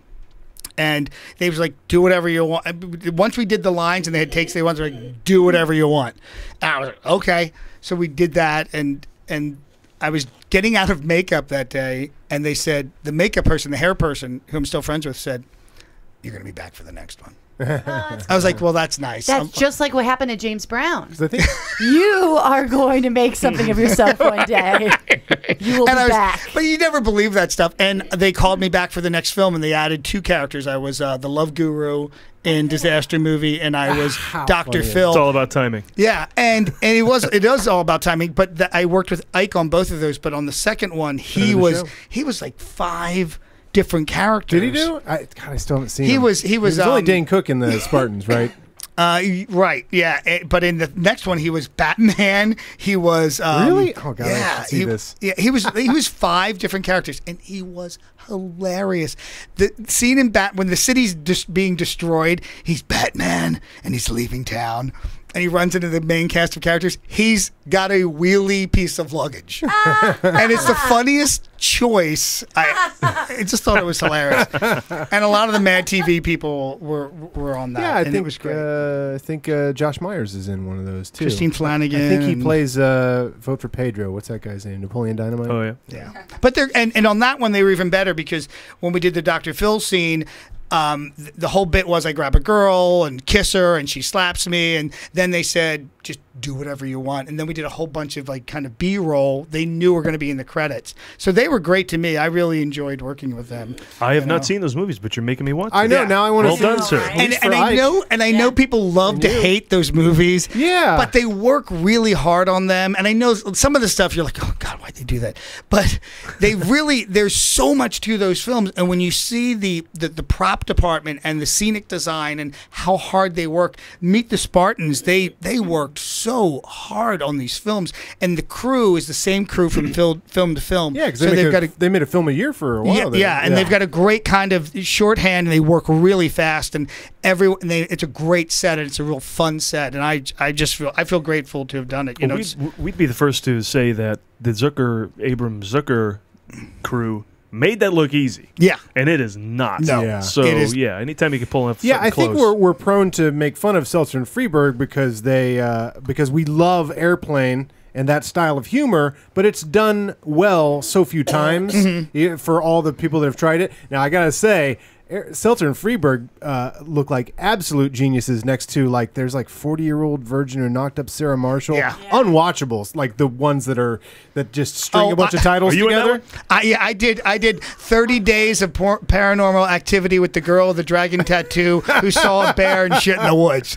You know, they brought me in for one day to be Trump, but you know, you can see the real difference. Those films, though, their films. Date movie, epic movie. There's a real story. There's a real, believe it or not, there's a real narrative, and there's always musical, and there's great kind of, there's something to their films that are above and beyond the other ones. Well, definitely between you and Ike, I've been turned around on them. They sound like great guys, and now I'm just like glad that they're doing it, that somebody's doing the Zucker thing, you know? And I think they actually honor movies. Actually. You know, they honor films that are happening. And when I shot the Love Guru bit, the film hadn't even come out, so they were way ahead of the curve. That's amazing that they did that. That is also what is essentially we like to make fun of for those guys too, is because they're basically a recap of all the movies that came out last year before they know if the Love Guru was going to be a complete bomb that nobody was ever going to remember. Right. There was just an assumption that, it'll be the next Austin Powers, so we might as well put that in the movie. So now that's extremely dated and odd. Yeah. But anyway. But it's fun. It's fun. It's nice to work on features, even if it's right. Yeah, Ike had very good things. Well, I want to get real quick to the my quick Comic-Con report as time is ticking away. That's cool, yeah. I couldn't get there as long as I wanted to because of Spamalot. I had to be back for a Friday night show, so I was only there Wednesday night, Thursday, and Friday. But it is expanding at such an alarming rate, much to the chagrin of many people, which I say, it's got to come to Vegas. Fuck them. They've got to move it to Las Vegas. Yes, they must move it to Las Vegas. I I know you would love that. Yeah, I would. You live there. Then I can go. But yeah, and don't move it to L.A. Whatever you do, because right Choke now the city. all the freaks are kept at bay because they can't get down to San Diego. You move it here and put it within walking distance, everyone's screwed. But there were tons of people and there's tons of things to do. Everything you do, you are missing 10 awesome things that would be equally great for you to do. And there's still a shit ton of comics stuff to do there. So anyone who's like, Hollywood's taken over and it's bullshit, there is so much to do there for because comics. they've rented out crazy. an airplane hangar. or they've rented out an airport, basically. It's the size of an airport. It is. It's like there's so much to do. They've taken over the Marriott. They've taken over the Hilton next door. Yeah. It keeps expanding. And, of course, all the individual entities take over every restaurant and bar within, like, a mile area. Where does everybody Because, like, they'll stay? turn what it is into, like, the Equalizer There's a lot of lounge. hotels there. All that whole coastline's all There's even a hotels. place called the Hotel Circle just north of the city, and that's where we stayed. It's just a row of hotels about 10 minutes north And of they're San all Diego. packed, right? And they're all 'Cause- packed. yeah. They're all sold out. Yeah, absolutely. But one of the cooler things I got to do there was get a few exclusive interviews at a press junket for Space Command, a new sci-fi film that's being made. It's pretty unique, and then it's grassroots. It's got a lot of big names attached, but like Doug Jones from the Hellboy and Pan's Labyrinth, and but they're using a Kickstarter campaign and a worldwide actor search for unknowns to be the lead in the film, who they've recently cast and they're currently shooting. And I got to talk with the director, Mark Zicree, and stars Robert Picardo and Mira Furlan about the film. And you got a photo with him. And he took a picture with me, which was really nice. Super great guy. And I want to play some highlights real quick of Space my Command talk with is him. such a classic title. That's a isn't it? great That's title. how he sold it too. And when you hear this guy talk about it, it's totally addicting to listen to because he loves old school. You know, he's all about utopian future and hope in the future. You know, because all these dystopian visions. Oh, of now it's the all future. just like everything sucks. Snowpiercer, everything Yeah, sucks. he's like, well, we're expanding, and one of the cooler things in Hall H this year was Christopher Nolan showed up, and he didn't pander to anybody. He came out and he talked about movies. Yeah. You know, he didn't come up and go, "What's up, everybody? Who's ready for fucking Interstellar?" Yeah! Like You're gonna he love came out and he Interstellar. was It's great. It's good for kids. He came out and he was like, He came out and he was like, astronauts. We've created a society where we're building all this technology that's insular. It's moving us in on ourselves. We get phones that make us small. Interstellar is about what if we have to expand the world? We need to get off this earth and expand where we live and to save ourselves. So this movie is about opening up technology to going into other dimensions and that movie looks amazing. I bet you by the he's way. smart. You think so? And McConaughey showed up Thursday. Oh, that's where I was leading with this. Every day is so huge now. Saturday's the big day for Hall H, and sure enough, it was with Warner Brothers and Marvel and Legendary.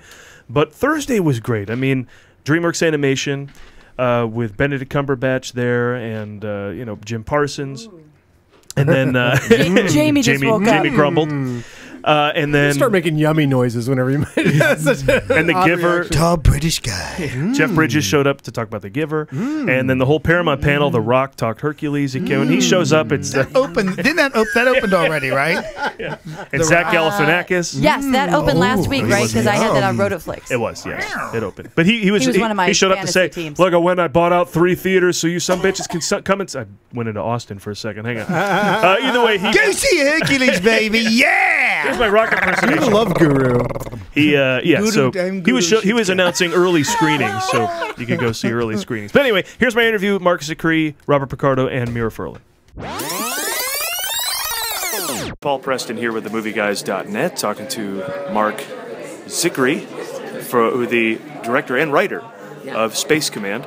I remember first hearing about this film when a national search went out looking for actors, because all of us here on the show are actors as well, so we saw that fly by our mailbox, and it seems you have found who you want.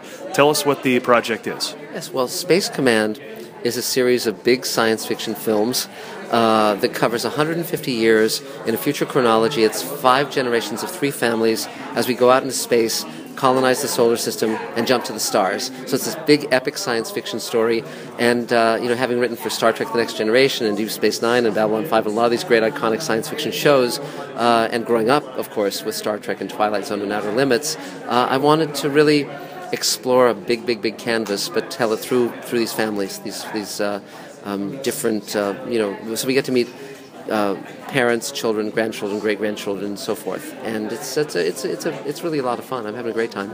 Yeah, I noticed that when Space Command first started, it was Space Command. Now it's Space Command Redemption, thus leading itself to being a series of films. Yes. How does Redemption play into the title and the story?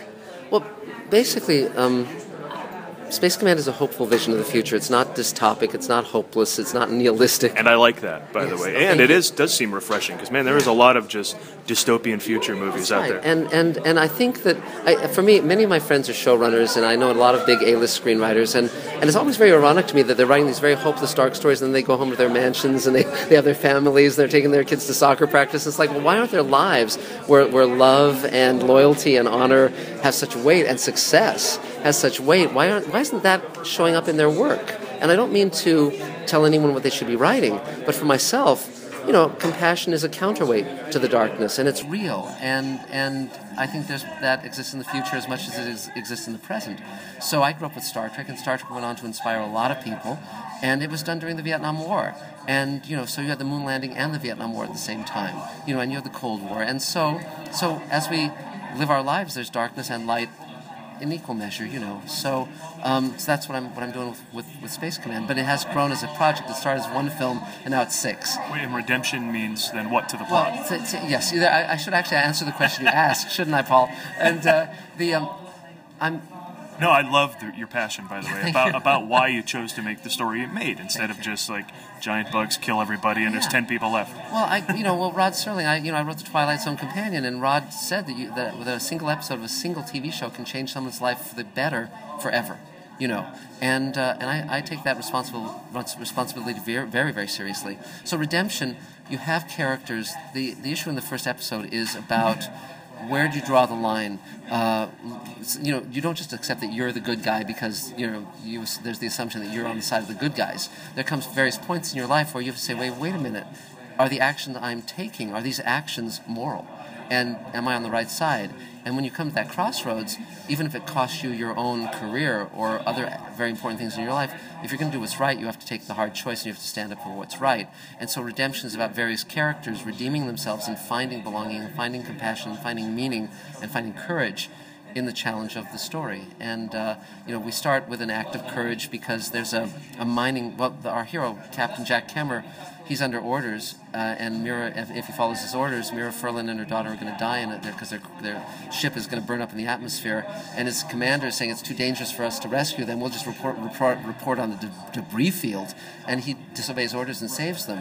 And as a result, he gets promoted to captaincy of his first ship. But his commander, he doesn't rat out his commander, so that guy gets booted up the chain of command too. And he goes home to pick up the ship.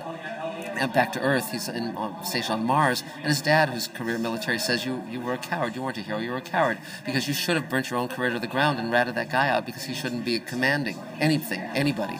And so the entire story is about Captain Jack Kemmer reaching a point of decision where he has to make the hard choice and the right choice, and what the cost is going to be. And so that's what the story's about. That's why it's called Redemption. Now, was the goal to have actors from all these various iconic franchises? We got Doug, obviously, from Hellboy, and Del Toro world. We got Robert Picardo from the Star Trek world, and we have Mira from Lost, and bringing them all together. Babylon 5, of course, bringing them all together, your goal, right? Well, it's funny. I just wrote a book with Guillermo del Toro called Guillermo del Toro's Cabinet of Curiosities, and I was talking to Guillermo, and it's very funny because we're sharing Doug Jones, because Doug is in The Strain and Crimson Peak, and then he flies back from Toronto to be in Space Command, and I'm using these iconic actors because they're great. That's the reason. They're wonderful. Right, no kid. Well, that's phenomenal. I mean, I wrote for Babylon 5, and I met Mira there, and the moment I met her, I wanted to work with her again. And Bill Mumy, I've known since I was a kid. One day when Lost in Space was on, I was homesick, and I was in my pajamas, and I decided to pull out the phone book and call the stars of Lost in Space. And of course, most of the names weren't the real guys, but I got his mom on the phone, and there was only one Mumy in the phone book, and I said, "Is Billy there?" And he came to the phone, and I was so nervous. I just said, I blurted out, "Will you be my friend?" and hung up. But then I called him back. And when I was well, my mom took me over to his house and we traded comics. And so I've known him ever since then. And so it's fun to be working with him on Space Command. So these are just actors I love working with. Armin Shimmerman's going to be in a later episode. Ethan Phillips, Dean Haglund from X-Files. I mean, these are actors. Mike Harney, who stars in Orange is the New Black, is another friend. He's going to be playing Ethan's dad. We haven't shot that scene yet. We'll be shooting it in a few weeks. But, it's great. And I'm also so thrilled. The Kickstarter campaign the fans showed up and underwrote us, and since then I've been selling investment shares in Space Command, and the fans have been buying those to keep us going financially. And I could go tomorrow and go to a network or go to a studio and maybe get a deal, but why do that when I trust my fans, I trust their aesthetic, they're my partners in this, and I prefer that. Because they're not looking for the bottom line. They're not looking for what's going to make money for whoever the corporate parent is. You never watch a show or a movie because it's financially successful. You watch it because it's entertaining and moves you. And I trust that aesthetic and that taste much more than the guys in the corporate towers. We're here with Mira Furlan, who is also in Space Command. My first question is this: you were from the former Yugoslavia, and you were in a whole bunch of films whose titles I can't pronounce. Were they sci-fi? Because you ended up in the sci-fi career. Were you also in sci-fi career when you lived in Europe? No, I was so far from sci-fi you can't imagine. Sci-fi happened to me in America and opened a whole new world, that I didn't know existed. I didn't know that conventions existed, that this whole world of fandom existed, and so on. So I really fell into it, almost by chance. But this, I always tell fans at conventions that story, that at my first convention in my life, I was telling what happened and how we had to leave and so on and so forth, the dramatic story of my leaving the country, of my birth. And then somebody from the audience screamed, "Welcome to the family," and I mean, it meant so much to me at the time, and it still does, because I lost my family, my wider family, by leaving your country. That's what happens, and I needed a new one, and I got it. Yeah, these are pretty loyal and sometimes rabid fans. Yeah. Hi, Paul Preston here with the Movie Guys with Robert Picardo, talking about Space Command, who's been doing the junket thing all day. Robert, any questions you're sick of? Any questions I'm sick of? Yes. What was it like playing an artificial intelligence on Star Trek? I think I've had that, because it's like, it's the only artificial intelligence I've played, so I can't compare it to playing an artificial intelligence on something else. And it was 7 years of playing an artificial intelligence. So what was it like, on Thursday, April 27, 1997? I'm thinking more May. How was May for you? May was better. May was a quality month for artificial intelligences on Star Trek. But since you've asked the question... Oh, yes. Since I asked you to ask the question, what made this particular project... Space Command Redemption interesting was that I was not the artificial intelligence this time. I was the guy who worked with the artificial intelligence. So I got to deal with some of the same issues of what constitutes an individual, when does an artificial intelligence deserve the name of being a sentient being, a consciousness, an individual with actual rights? And how far along do you bring an artificial being before he should be accorded the rights of an individual? So all of those same discussions that I was on one side of the table for on Star Trek, suddenly I'm on the other side of the table, working with the incredible Doug Jones, playing the synthetic being in Redemption, and so it was gratifying to work with an actor I've long admired, but also to see these questions, through the other side. And we ask this question of every guest we get to talk to on our show. What is your favorite movie of all time? Oh, man. Wow. And that's usually people's response, because it's tough to whittle it down. I would say A Hard Day's Night, which I'm delighted they just reissued. 50th anniversary. I've seen it 9 times. By the time I was 15, I'd seen it 9 times. So I've still seen, I think, more than any other movie, and I'm sorry that I haven't made it yet to the theater. I'd like to see it again on the big screen, but I'll definitely buy the reissue package. I already had it on DVD, but I'll get the new one. We have a little something on our show called Movie Jail. If there's a great movie that you've never seen, you're in movie jail for it. Like High Noon, never saw it. I'm going to movie jail for that. Some people haven't seen Shawshank Redemption or Doctor Strangelove or whatever. I haven't seen A Hard Day's Night. Oh. Do I go to movie jail? You got to, yeah. You go just go see A Hard Day's Night. I'll let you out of jail, and you'll be totally delighted. I mean, it's way ahead of its time. Beautifully directed. Richard Lester, really smart man. Totally improvisational and feeling. The music, of course, is great. It's such a tribute to youth and vitality and music and adventure, and it's just great. So beyond the girls screaming and them running, there's like a goofy plot or something? Yeah, it's a goofy plot. Doesn't matter. The plot doesn't matter. It's just, it's the spirit and the way it's shot and the energy of it and it's great. But I also have, let me just say, by the way, only the Beatles could get away with the plot doesn't matter. And they totally can, and they did. Totally can. And I'm going to pick one more movie just for the hell of it. Some Like It Hot with my friend Jack Lemmon. Was there anybody better? Yeah. Well, I spent a year with him as a young actor. I played his son on Broadway. That's what brought me to California. So if I could wish an experience for any 24-year-old actor to spend a year around Jack Lemmon, there's nothing better than that. So that was that kind of spoiled me for the rest of my life. But he'd been a movie star at that point for over 25 years, and he could not have been more gracious. And that is acting school, no doubt. All right, well, Robert, thank you very much. Space Command, when it comes out, you can look forward to seeing Robert on the other side of the synthetic and artificial intelligence world. Absolutely. Thanks. It's been a pleasure talking to you. Thanks, Paul. Thank you, sir. That was good. Wasn't it though? Wow. The Jamie. way you talked during that thing with the words. I really liked it because now I know so much more about him. The guy. The guy you talked to.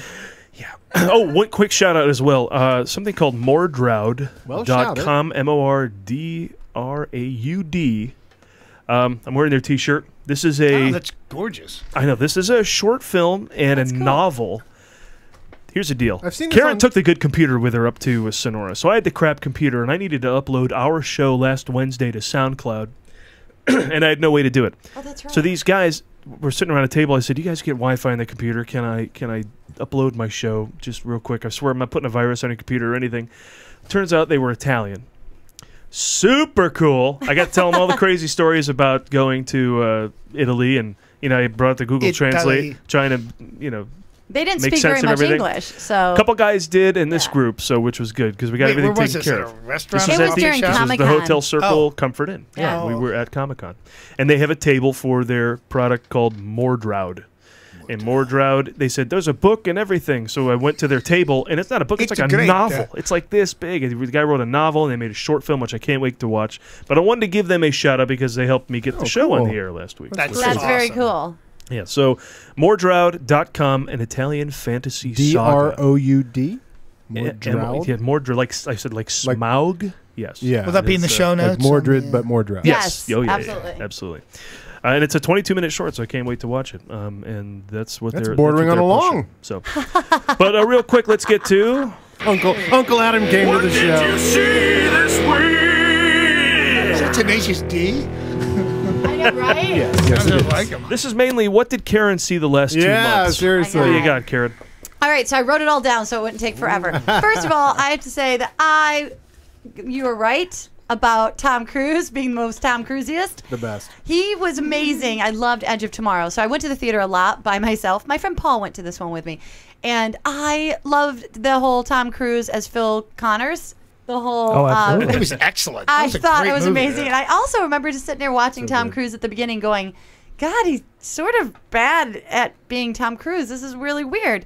But then, as he got more Tom Cruisier, he became the best at Tom Cruise ever. Yeah. That movie's the best of Tom Cruise. I have yet to see somebody do Tom Cruise better. Yeah, he kicked it halfway through that film. Right, into Tom Cruise kicked in. When did that happen? It was great. And by the end, it was just oozing Tom Cruise. Yeah. You didn't even need to. I didn't even need to see the end of the film because there was so much Tom Cruise. It was just, I know it's going to happen. He's hanging off the side of the ship, movie. shooting, and he's kicking aliens away with his feet. And he's so bad. And I don't even know. I mean, I guess I'm learning about myself, but I was like watching the movie going, I love what's happening. Who am I? I was just confused by who I was. And on top of everything, it was just a great film and a great premise, and he carried it off beautifully. And there's time, anything with time stuff, it can get kind of a premise that could easily fall apart. It could have. It really could have. But they both did a great job. That was great. I will go right through this. Jersey Boys. Loved Jersey Boys. Loved the ending when they all did the little song and dance, and I got to watch Christopher Walken's dancing around.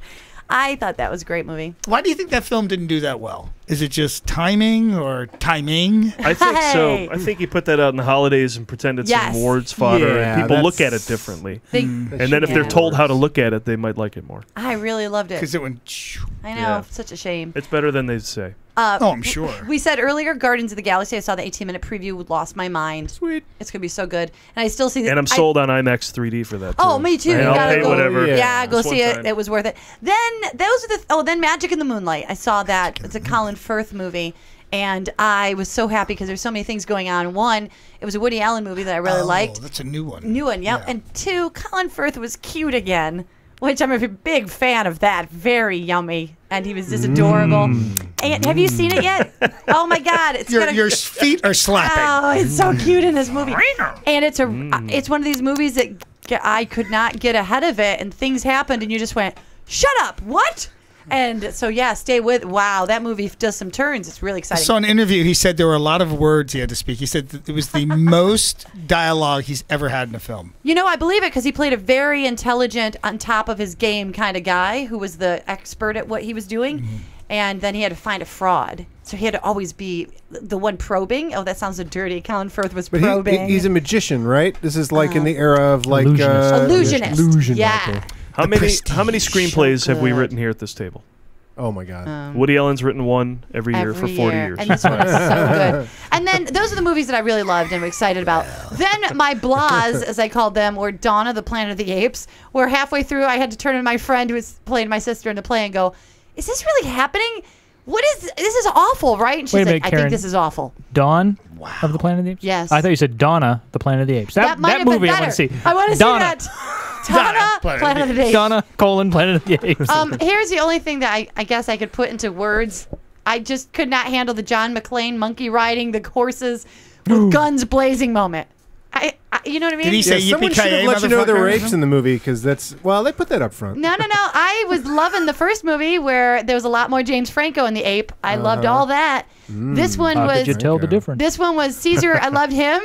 I loved Caesar, and then the other apes. I was like, well. So you didn't like monkeys on horses? I didn't like the whole guns blaring backlit with the flames. That was so stupid. Because I once saw a guy that will be iconic or goofy. That was goofy. Come on. What about Optimus Prime on a Dinobot? Is that cool? I don't know. I didn't see that. Okay. That would have been good. Right up there with Guns Blazing with Tammy, which was a huge disappointment. Yes, but she was still funny, right? She was still funny. Yeah, that's why you see the bummer. movie. I think it wasn't her fault. I think the casting was bad on Susan Sarandon's part. She is not someone's old grandmother. Not yet. She will be someday. No. Who should have been in that role? You know, like Kathy Bates. Kathy Bates. Who was it's Hollywood. They even have to cast young for old women, right? You know, right? The thing is, it needed to have like a Betty White, but I think she might be too frail. Oh, yeah. But she would have been great.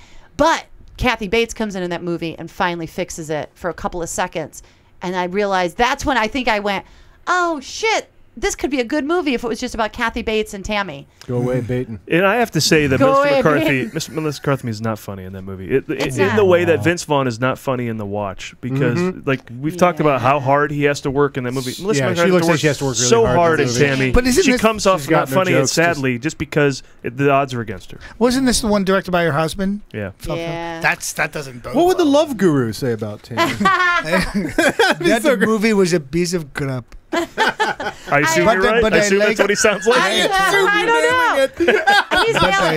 Yes, you don't know, so that's a great part. I'm totally free to say whatever I also saw Snowpiercer.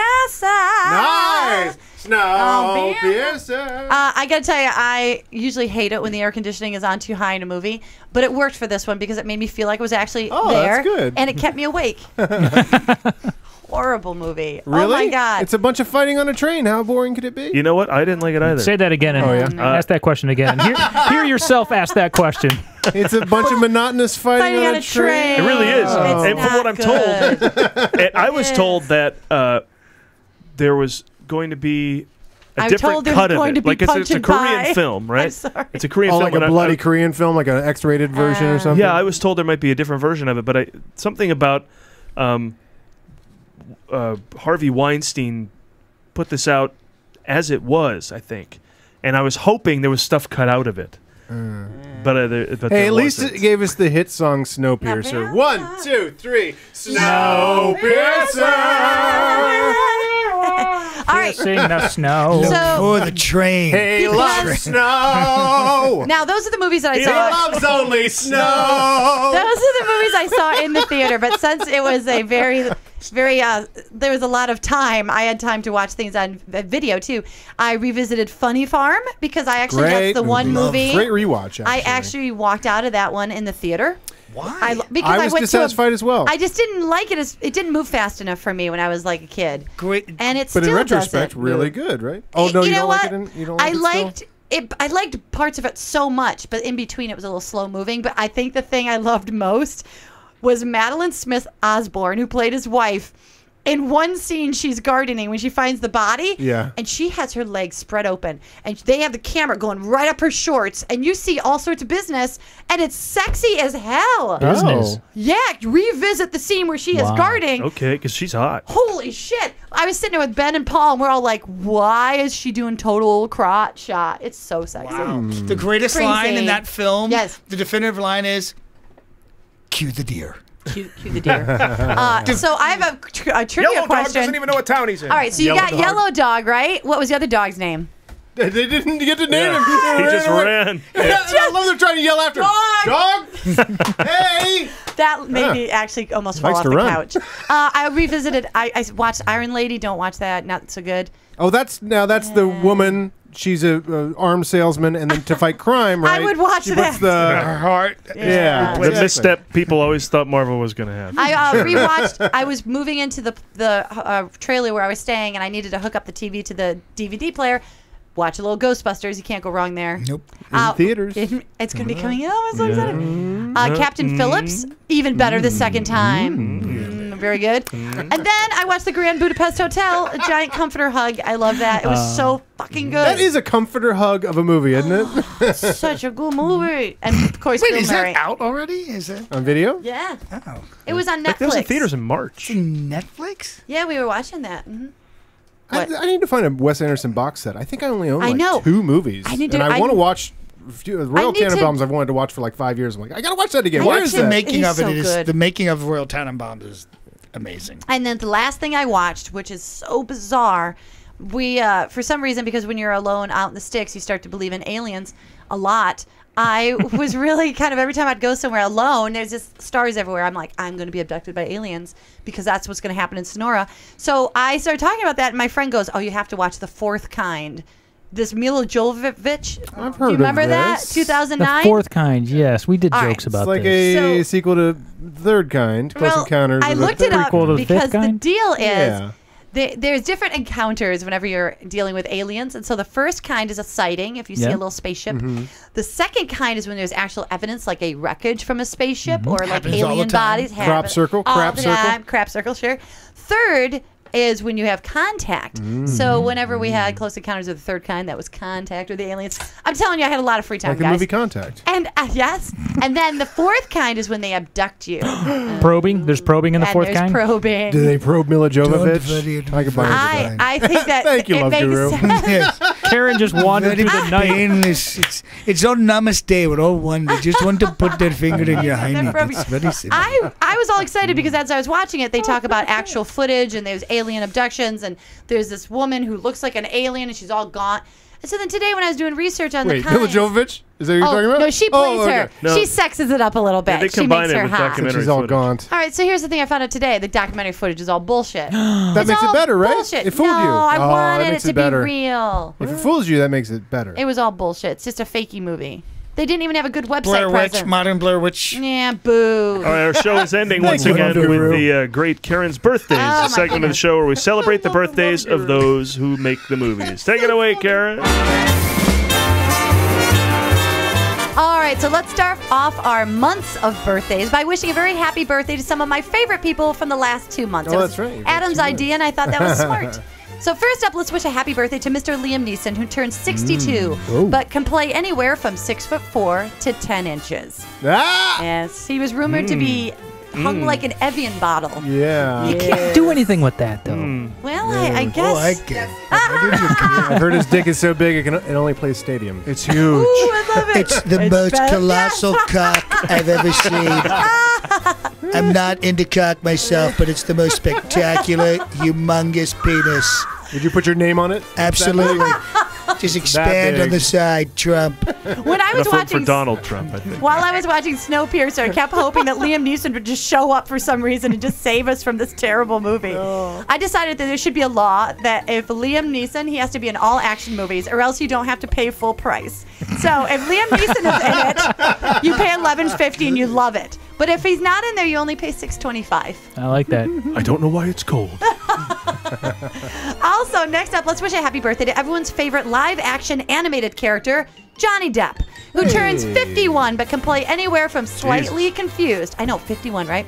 From slightly confused to full-on, what the hell is wrong with him? He should have a court-appointed guardian. We all know Jonathan from his work as Edward Scissorhands and the Pirates of the Caribbean movies. But now I have a game for all of you. Astronaut's wife. Close. Sorry, Nick of time. What movies did What movies did he turn down? So here's how the game's going to be played. I will list an actor Nick of time. He turned to that. who became famous Still did it. American Gigolo. because he played a role that Mr. Depp turned down. Ooh. And it shot them to superstardom. Some of these people were around a little bit Hugh before. Jackman. I was going to say Wolverine. Gotta be Colin Farrell. All right, so first off, Hugh Jackman and Wolverine. Perfect. Now. Is that true? Yes. What? No. Yes. What? No, Wait, you guys not are Johnny right. Depp. Yeah. Before that other dude got the part. Really? Shut up. Wow. All right, so that's what my research said. Here we are, wise assing and You're nailing it. So here's one. Keanu Cool Breeze Reeves. What movie did Johnny Depp turn down? Oh, it's got to be The Matrix. They offered that to everybody. Nope. Everybody supposedly Go was supposed back to be in The before Matrix. that. Point Break? No, not that far back. Parenthood. Oh, Speed. It made him. Speed. Yes. It made him. Isn't that amazing? And this is not the only movie that it's crazy. Johnny Depp turns it down. Someone else does it. Right to fame. Brad Pitt. What Brad Fight Pitt Club? movie?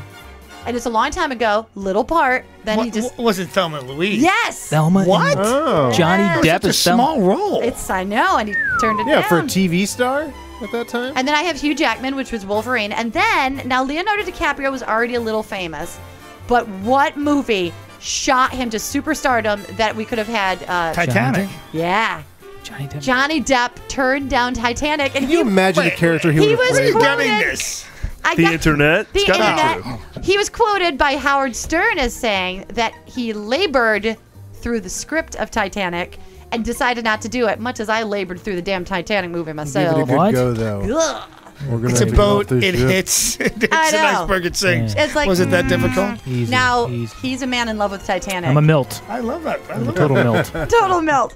And a very happy birthday to everyone's favorite conehead, Mr. Dan Aykroyd, who turned 62 but can play anywhere from Julia Child to a male prostitute. Julia Fred Garvin. Male prostitute. Prostitute. This week we'll be starting. Trust. He'll be starring in Get On Up as Jane Brown's manager. And recently, as far as just a week ago, so it's very recent, he was asked about rumors of Ghostbusters 3. And I have a clip here from a morning show where he talked about Ghostbusters 3, and I'm very excited.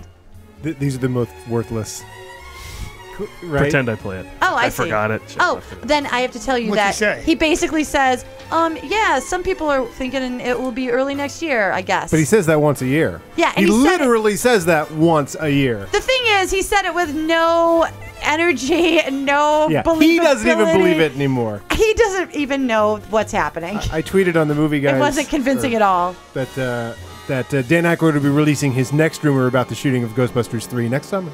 That's perfect. And lastly, I want to wish a very, very, very happy birthday to, as I was saying, one of my new favorite comedic actors of all time, Mr. Ricky Gervais, who turns 53 but can play anywhere from a sharp-tongued Emmy host to the world's sweetest mentally challenged worker at an elderly home care in Derek. Also The Office. It's like The Office, only... I said also The Office. Oh, he's great in The Office. But Derek is up for Emmy consideration right now. It's very sweet. It's really sweet. I cry all the time when I watch it. It makes you cry. It makes you cry. But anyway, the thing I love about him is that I didn't know much about him except, of course, when there was all the controversy with him being the host. And then I watched a little bit of The Office, but I'm more of a Steve Carell Office lady myself. But I always thought that George Michael and Ricky Gervais looked a lot alike.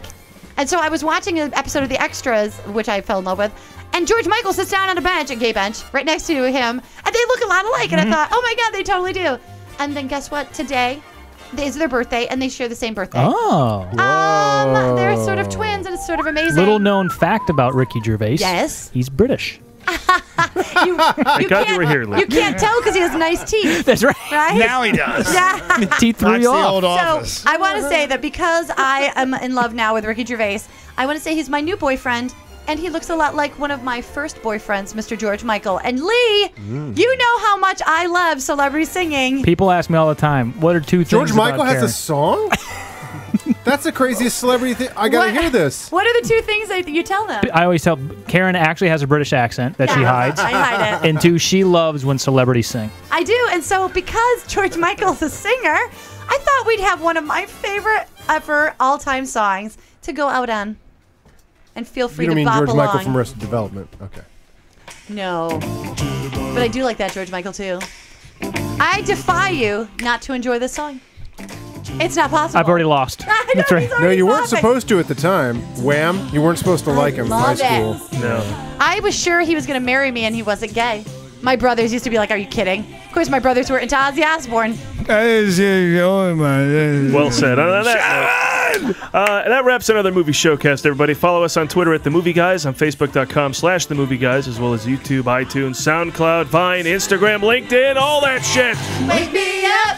Thanks to John DiDomenico. Oh, thank you. John, where can people find your madness? JohnnyD.net? JohnnyD.net, and I'm at JohnnyD23 on Twitter. And 22 other guys beat you, huh? So true. Yeah, Gotta be fast. My website, JohnnyD.net's the best way to get me. Also, thanks to Jamie Clark Yelvington for minding the board and mending our hearts. Aww. And to Steve Schultz for his writing contributions to the show every week. And remember, you can always find everything we're up to at themovieguys.net. We'll be back next week with Lou Temple, The Walking Dead, and our special guest. And no doubt we'll be talking about Teenage Mutant Ninja Turtles, Teenage Mutant Ninja Turtles, Teenage Mutant Ninja Turtles, Heroes in a Half Shell. Turtle power. Goodbye.